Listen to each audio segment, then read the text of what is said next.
ओम ह्रीं अरहं ळमोचिनाडम श्रीमद् सिद्धांत चक्रवर्ती नेमिचंद देव विरचित गोमटसार जीवकांड प्रश्नोत्तरी कथा नंबर 482। यहाँ से दंसन मार्गना प्रारंभ हो रही है। दर्शन किसे कहते हैं? उत्तर, सामान्य विशेषात्मक पदार्थ के विशेष अंश को ग्रहण न करके केवल सामान्य अंश का जो निर्विकल्प रूप से ग्रहण होता है उसे दर्शन कहते हैं।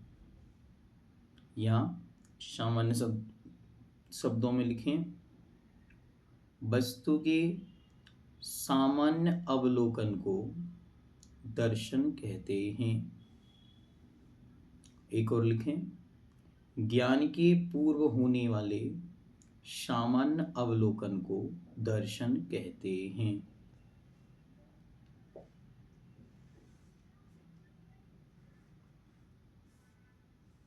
ठीक।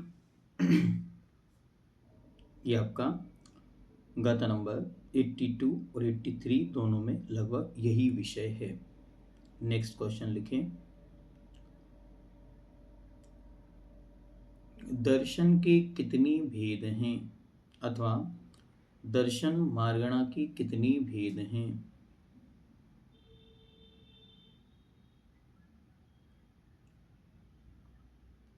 उत्तर,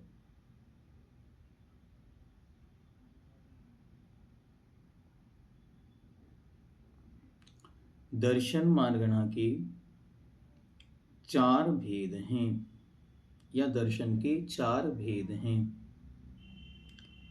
चक्षुर्दर्शन, अचक्षुर्दर्शन, अवधि दर्शन और केवल दर्शन। चक्षुर्दर्शन, अचक्षुर्दर्शन, अवधि दर्शन और केवल दर्शन। अब इनका सामान्य स्वरूप क्रमशः गाथाओं के माध्यम से दिया हुआ है, लेकिन हम इन्हें अपने हिसाब से लिखते हैं पहले, ठीक है। फिर एक एक गाथा में कुछ विशेष है तो उसको भी देख लेते। तो पहला लिखें, चक्षु दर्शन। लिखें, चक्षु इंद्रिय से होने वाले ज्ञान के पूर्व जो सामान्य अवलोकन होता है, ब्रैकेट में लिखें, सामान्य आभास होता है, उसे चक्षु दर्शन कहते हैं। दूसरा, अचक्षु दर्शन। चक्षु इंद्रिय के अलावा मन और अन्य 4 इंद्रियों से होने वाले ज्ञान के पूर्व जो सामान्य अवलोकन होता है, सामान्य आभास होता है, उसे अचक्षुर दर्शन कहते हैं। ठीक। गाथा नंबर 485, अवधि दर्शन। लिखें, अवधि ज्ञान के साथ जो सामान्य अवलोकन होता है उसे अवधि दर्शन कहते हैं। नेक्स्ट, गाथा नंबर 486, केवल दर्शन। केवल ज्ञान के साथ साथ जो सामान्य अवलोकन होता है उसे केवल दर्शन कहते हैं। अंतर बस इतना ध्यान रखना है कि चक्षु, अचक्षु और अवधि, इनमें पहले दर्शन होता है फिर ज्ञान होता है। तो डेफिनेशन में हम लिखेंगे कि ज्ञान के पूर्व या पहले होने वाला अवलोकन। ठीक। और केवल ज्ञान और केवल दर्शन साथ साथ होते हैं, इसलिए हमको लिखना है कि केवल ज्ञान के साथ साथ जो सामान्य अवलोकन होता है, बस इतना दोनों में अंतर आता है।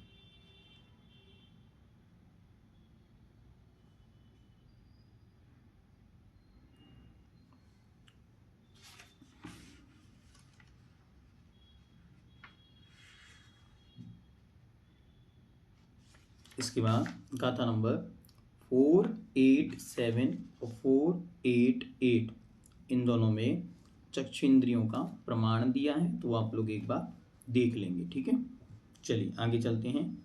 लेश्या मार्गणा अथ लेश्या मार्गणा अधिकार, गाथा नंबर 489 से ये स्टार्ट होगा। यहाँ से इसका मार्गणा अधिकार, लेश्या मार्गणा अधिकार प्रारंभ होगा। आइए इसको देखते हैं।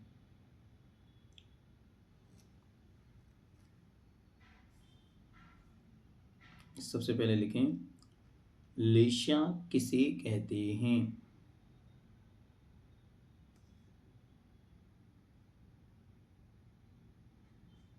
गाथा नंबर 489 और 490 दोनों लेश्या किसे कहते हैं? पहला प्रश्न। उत्तर, कसाय से अनुरंजित योग प्रवृत्ति को लेश्या कहते हैं।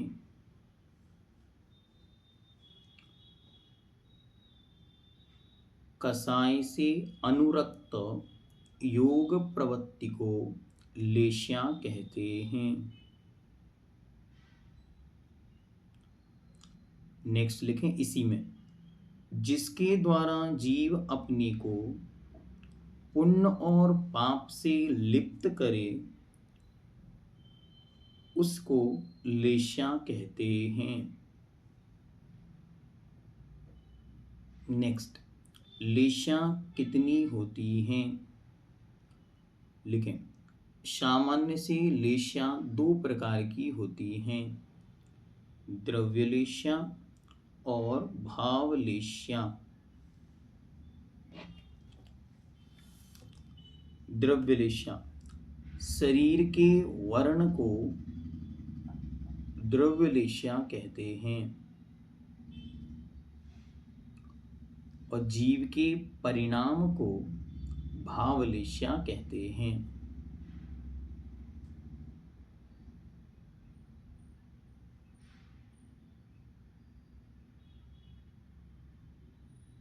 नेक्स्ट,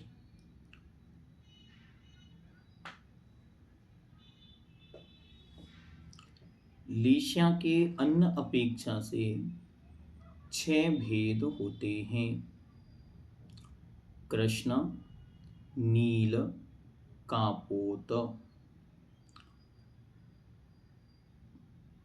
इन्हें अशुभ लेश्या भी कहते हैं। और पीत, पद्म, शुक्ल, इन्हें शुभ लेश्या भी कहते हैं। तो लेश्या दो प्रकार से विभाजित करनी, पहले द्रव्य और भाव और फिर शुभ और अशुभ। तो शुभ अशुभ करेंगे तो वहां पर 3 भेद दोनों के बन जाएंगे। कृष्ण, नील, कापोत ये अशुभ लेश्या है और पीत, पद्म, शुक्ल ये शुभ लेश्या है। ठीक है, चलिए आगे।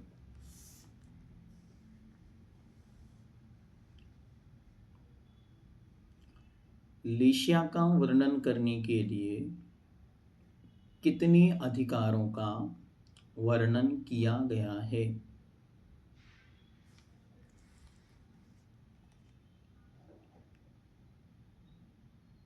उत्तर, लेश्या का वर्णन करने के लिए 16 अधिकारों का वर्णन किया है या उल्लेख किया है। उनके नाम लिखें, निर्देश, वर्ण, परिमाण, परिणाम, संक्रम, कर्म, लक्षण, गति, सौमी, साधन, संख्या, क्षेत्र, स्पर्शन, काल, अंतर, भाव और अल्प बहुत्व। यद्यपि इससे इस तरीके का प्रश्न नहीं पूछा जाता, फिर भी यदि पूछ लिया जाए तो हमारी स्मरण में रहे, हम भूल ना जाएं कि इस तरीके का कोई विषय भी था।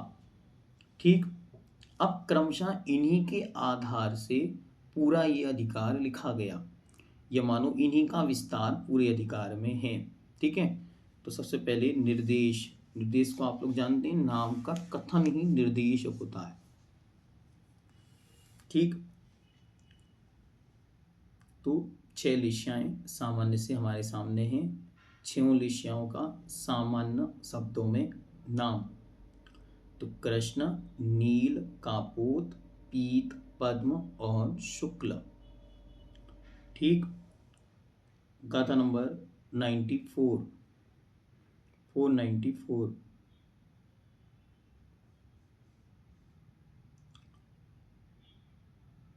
इनका रंग, तो प्रत्येक का रंग कैसा है, तो 95 नंबर गाथा में बतलाया है। पहला लिखें रंग, कृष्ण लिस्या का भ्रमर के समान, ब्रैकेट में लिखें काला।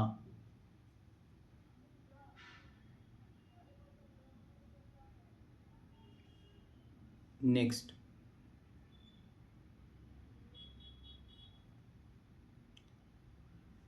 नील, नील मणि के समान, ब्रैकेट में लिखें नीला।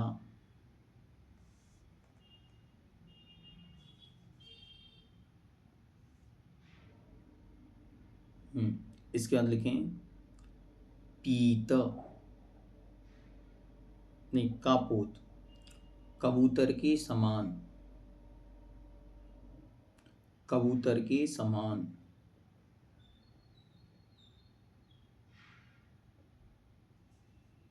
इसके बाद लिखें पीत, स्वर्ण के समान, ब्रैकेट में लिखें पीला। नेक्स्ट, पद्म, ब्रैकेट में लिखें कमल के समान।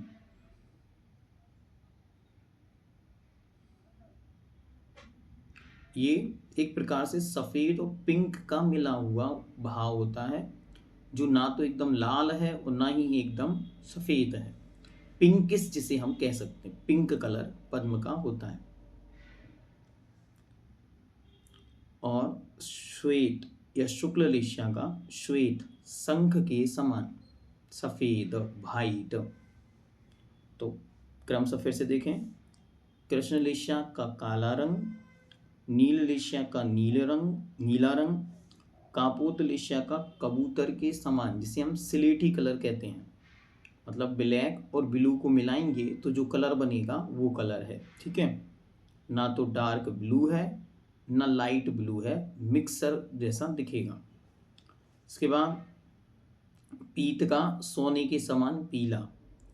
फिर इसके बाद पद्म का रेडिशनेस को लिए हुए कमल का रंग जो है वैसा, पिंकिश कलर जिसको बोलेंगे। और शुक्ल लिस्या का कलर होगा श्वेत, सफेद। ठीक, जहां हमने पहले द्रव्य लिस्या के स्वरूप लिखा था, तो सामने उसमें एक और जोड़ लें, वर्ण नाम कर्म के उदय से जो शरीर का वर्ण होता है उसको द्रव्य लिस्या कहते हैं। ये उसी में जोड़ लीजिए। ठीक है, द्रव्य लिस्या कैसे बनी है, तो कह रहे हैं कि वर्ण नाम कर्म के उदय से जो शरीर का वर्ण है वही उसकी लिस्या है।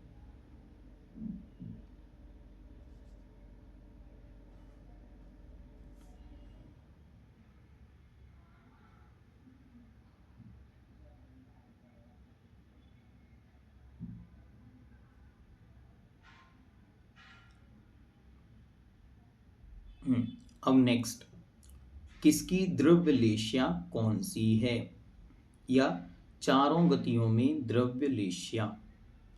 ये सामान्य से आपको लिखना है क्योंकि भाव लिस्या अलग से आएगी। ये द्रव्य लिस्या जो जिनकी जैसी ही है, परमानेंट वाली, तो देवों और नारकियों में, ये इंपॉर्टेंट पॉइंट है, दिमाग में आपको याद रखना है कि देवों और नारकियों के द्रव्यलेशा के अनुसार ही भावलेशा होती है, अथवा भावों के अनुसार द्रव्यलेशा होती है। दोनों एक सी होती है, चेंज नहीं होता। लेकिन मनुष्यों और त्रयंचों में द्रव्यलेशा और भावलेशा का कोई कनेक्शन नहीं होता। क्या? ये इंपॉर्टेंट पॉइंट है, आप लिख के रख लें इसको, कि देवों और नारकियों में जैसी उनकी भावलेशा है वैसा ही उनका द्रव्य होगा, अथवा जैसा द्रव्य है वैसी ही भावलेशा होगी। लेकिन मनुष्य और त्रयंचों में द्रव्य और भाव का कोई कनेक्शन नहीं होता। द्रव्यलेशा और भावलेशा अपने आप में दोनों अलग अलग भी हो सकती हैं, और कभी तो अपोजिट भी होती हैं। कोई व्यक्ति बड़ा सुंदर दिखता है, गोरा है, श्वेत वर्ण का है, लेकिन उसके परिणाम कृष्णलेशा जैसे काले हो सकते हैं।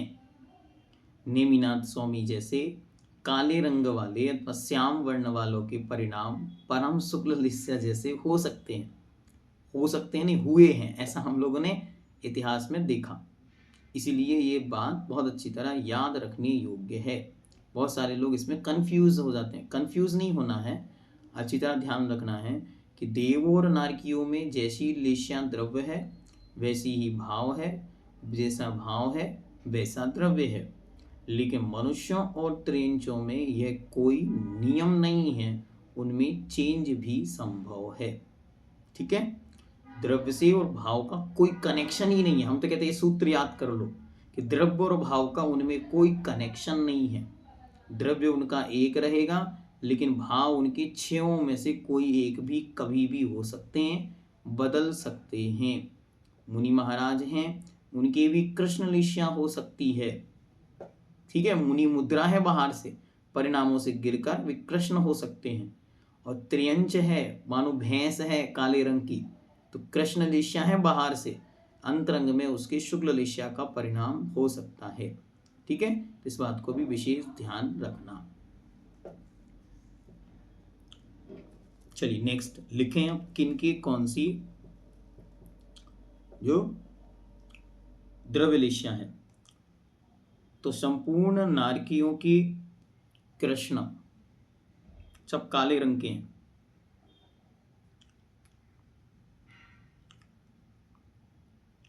कल्पवासी देवों की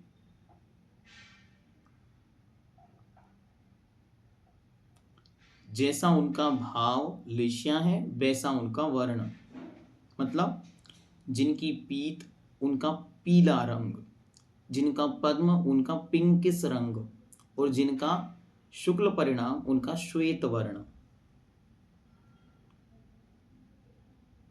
नेक्स्ट, भवनवासी व्यंतर और ज्योतिषी मनुष्य और त्रियंच, इनकी छयों द्रव्यलेशा होती हैं। नेक्स्ट लिखें, इंपोर्टेंट पॉइंट्स हैं, इनको पॉइंट्स के रूप में लिखते जाइए तो आप लोगों के पास में रेफरेंस के रूप में बनी रहेंगे। देवों की विक्रिया के द्वारा उत्पन्न होने वाले शरीर का वर्ण भी 6 प्रकार में से किसी भी प्रकार का होता है। विक्रिया में कोई भी हो सकता, कोई दिक्कत नहीं। ठीक है, ये ध्यान में रखना। नेक्स्ट पॉइंट, उत्तम भोग भूमि वाले मनुष्य और त्रियंचों का शरीर, लिखें उत्तम भोग भूमि। उत्तम भोग भूमि में सूर्य के समान पीला है ना।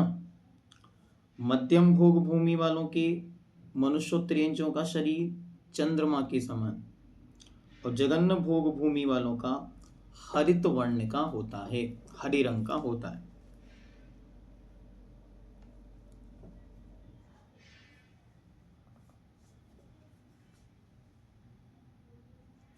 नेक्स्ट, बादर जल का एक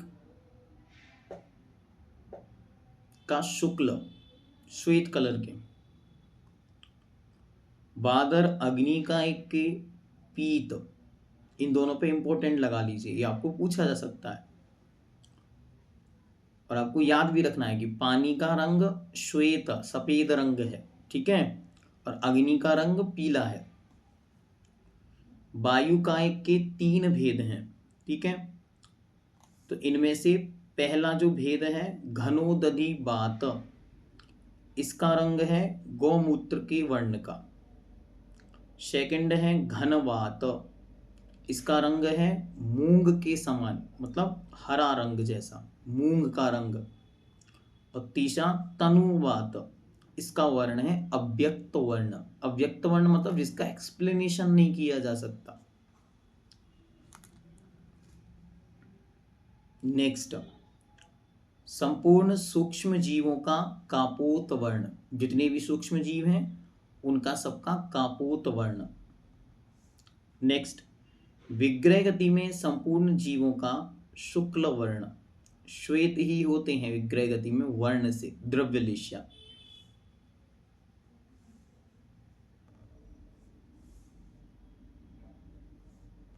हाँ, नेक्स्ट लिखें, पर्याप्ति पूर्ण होने के पूर्व तक समस्त जीवों का मिश्र शरीर नियम से कापोत वर्ण वाला होता है। मतलब विग्रह गति से आ गए और पर्याप्ति प्रारंभ हुई लेकिन पूर्ण नहीं हुई, उस अवस्था तक कापोत वर्ण होता है।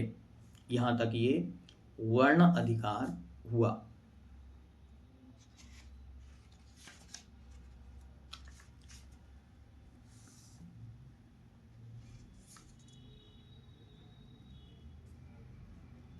अब यहाँ से 5 गाथाओं में परिणाम अधिकार बतला रहे हैं, तो आज अपन इनको और देखते हैं, ठीक है। परिणाम अधिकार, गाथा नंबर 499। 499।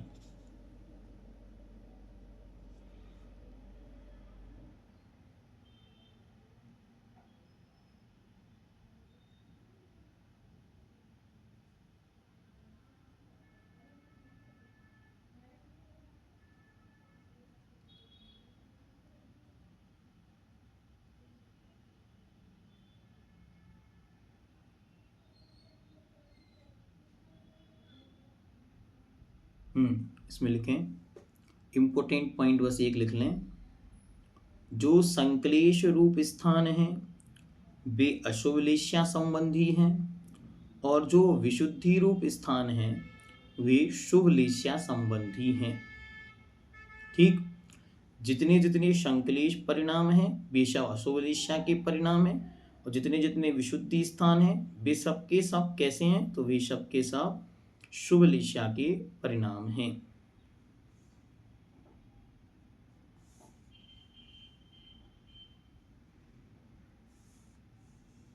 बाकी विषय सामान्य है, ठीक है। आगे,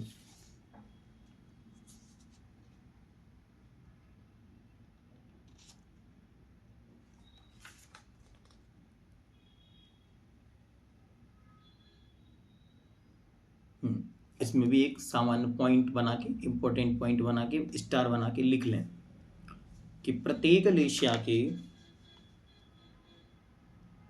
तीव्र, तम, तीव्रतर और तीव्र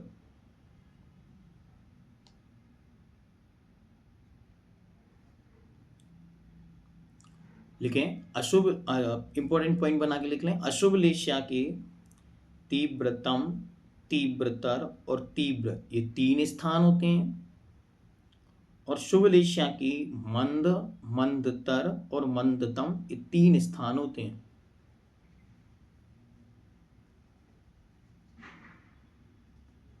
फिर नेक्स्ट इंपॉर्टेंट पॉइंट लिखें, 6 लेश्याओं के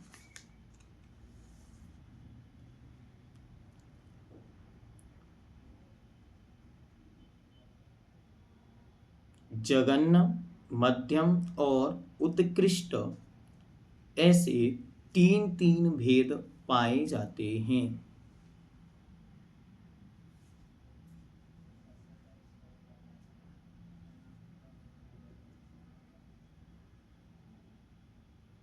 नेक्स्ट, गाथा नंबर 501, कृष्ण नील कापोत इन तीन लेश्याओं के उत्कृष्ट, मध्यम और जघन्य अंश रूप में यह आत्मा क्रम से संकलेश की हानि रूप से परिणमन करता है।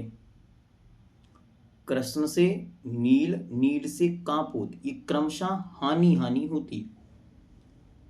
इसकी हानि है संकलेश की हानि, मतलब कृष्ण में सबसे ज्यादा, नील में उससे कम और कापोत में उससे कम, ऐसे।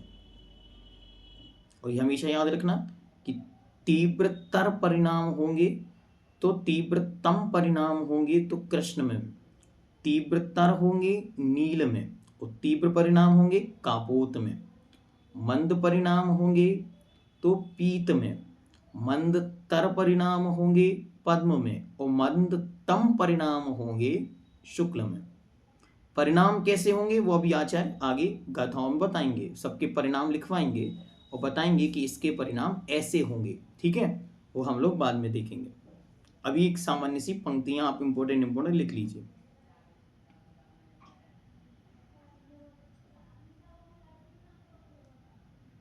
ठीक, गाथा नंबर 502 सामान्य विषय है और 503 में भी सामान्य विषय है। इसके बाद संक्रम जो हानि वृद्धि रूप में है, ये आप लोगों को पूर्व में बहुत अच्छी तरह से समझाया जा चुका है, ठीक है। तो एक बार जो समझाया गया है उसे अगर हम देखेंगे तो ये आपको समझ में आ जाएगा। तो संक्रम अधिकार 3 गाथाओं में है, गाथा नंबर 504, 505 और 506, ठीक है। तो इन 3 गाथाओं में आपको संक्रम किस प्रकार से होता है ये बतलाया गया था। अगर आपको ये समझ में नहीं आया हो तो आपको एक बार पुनः इसको बता देंगे, ठीक है। अभी बस इतना लिखें, संक्रम का अर्थ क्या है या संक्रम किसे कहते हैं। तो उत्तर लिखें, परिणामों के पलटने को संक्रमण या संक्रम कहते हैं।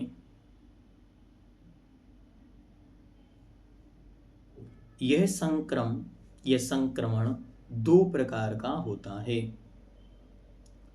पहला स्वस्थान संक्रमण,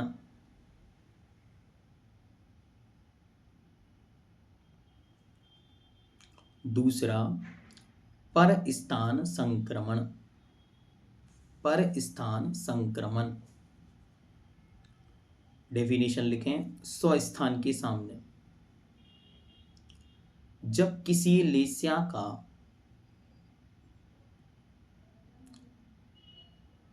उसी लेस्या में, जब किसी लेस्या का परिणाम उसी लेस्या के एक अंश से दूसरे अंश रूप होता है तब स्वस्थान संक्रमण कहलाता है। जैसे कृष्ण लेस्या के उत्कृष्ट परिणामों से कोई जीव कृष्ण लेस्या के मध्यम परिणामों पर आता है, ये हो गया स्वस्थान परिणमन। समझ में आया। कोई जीव कृष्ण लेस्या के जघन्य उत्कृष्ट परिणामों में था, वहां से हानि हुई तो नीचे आया तो परिणाम बन गए कृष्ण लेस्या के मध्यम अंश अथवा कृष्ण लेस्या के जघन्य अंश, ये कहलाएंगे उसके स्वस्थान संक्रमण। और परस्थान क्या है, जब कोई जीव किसी लेस्या से छूटकर दूसरी लेस्या रूप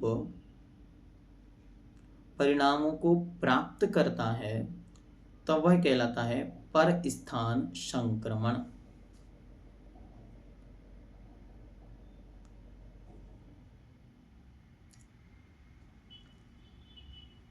ठीक, इसमें कैसे होता, जैसे कृष्ण लेस्या वाला अन्य लेस्याओं में परिवर्तित हो गया, कृष्ण वाला नील में अथवा कापोत में चला गया, ऐसे। अब इंपॉर्टेंट पॉइंट, ये विशेष पॉइंट है, इसको ध्यान रखना हो सकता है इसमें से कोई प्रश्न पूछ लिया जाए। नहीं पूछा जाए तो बहुत अच्छा, आप लोगों का पुण्य है, लेकिन पूछ लिया जाए तो ध्यान में रखना। लिखें इंपॉर्टेंट पॉइंट नंबर 1, कृष्ण और शुक्ल लेश्या में वृद्धि की अपेक्षा स्वस्थान संक्रमण ही होता है। वृद्धि शब्द पे इंपॉर्टेंट लाइन खींच लो, ये वृद्धि की अपेक्षा केवल स्वस्थान संक्रमण ही होता है। इसका आंसर, इसका लॉजिक क्या है? इसका लॉजिक ये है क्योंकि कोई भी जीव उससे ऊपर बढ़ ही नहीं सकता। कृष्ण से नीचे गिरेगा, परिणाम कितने भी गिरा है तो कहाँ जाएगा? कृष्ण की ही तीव्रतम उत्कृष्ट अवस्थाओं में चला जाएगा, आगे कोई स्थान नहीं है। शुक्ल में भी बढ़ेगा तो परम शुक्ल तक जाएगा, उसके आगे कोई स्थान नहीं है। इसीलिए तो वृद्धि की अपेक्षा केवल स्वस्थान ही होता है। नीचे लिखें दूसरा पॉइंट, लेकिन हानि की अपेक्षा स्वस्थान और परस्थान दोनों ही संक्रमण होते हैं। हानि होगी तो दोनों प्रकार की होगी, मतलब कोई कृष्ण के उत्कृष्ट से गिरा तो कृष्ण के मध्यम में आएगा, कृष्ण के जघन्य में आ सकता है, ये स्वस्थान हो गया। अथवा नील अथवा कापूत में चला गया अथवा अन्न में चला गया तो वह उसका परस्थान संक्रमण हो गया। शुक्ल में भी ऐसे ही लगाएंगे तो शुक्ल में कोई जीव वृद्धि को प्राप्त होगा तो केवल शुक्ल ही में जाएगा, और अगर हानि होगी तो शुक्ल के उत्कृष्ट से शुक्ल के जघन्य में आ गया या जघन्य में आ गया अथवा मध्यम में आ गया, अथवा शुक्ल से पद्म या पीत में या अथवा अन्य अशुभ में चला गया, ऐसे ये उसकी हानि हो गई। नेक्स्ट इंपॉर्टेंट पॉइंट, शेष 4 लेश्याओं में, यहां 2 का नाम हो गया कृष्ण और नील, कृष्ण और शुक्ल, इसके अलावा जो बची हैं इनमें क्या होगा? तो इनमें शेष 4 लेश्याओं में हानि और वृद्धि दोनों अपेक्षाओं में स्वस्थान और परस्थान दोनों ही संक्रमण की संभावना है। ठीक है, इनमें दोनों ही संक्रमण की संभावना है।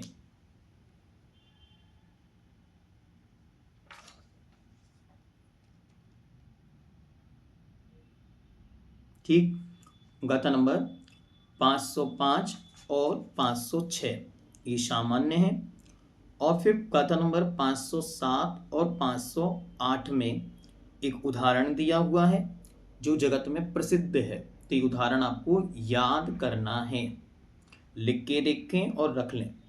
तो लिख लें प्रश्न, इसका प्रश्न बन सकता है 6 लेश्याओं का उदाहरण सहित वर्णन कीजिए। 6 लेश्याओं का उदाहरण सहित वर्णन कीजिए। गाथा नंबर 507 508 से प्रश्न पूछा जा सकता है। ठीक, अब इसके बाद लक्षण अधिकार प्रारंभ होगा, तो प्रत्येक के लक्षण आपको लिखवा दिए जाएंगे और इन 6 में से कोई ना कोई एक प्रश्न अवश्य पूछा जाएगा, इसलिए बिल्कुल निश्चिंत रहिए। ठीक है, पर्याप्त। जैनम जयतु शासनम।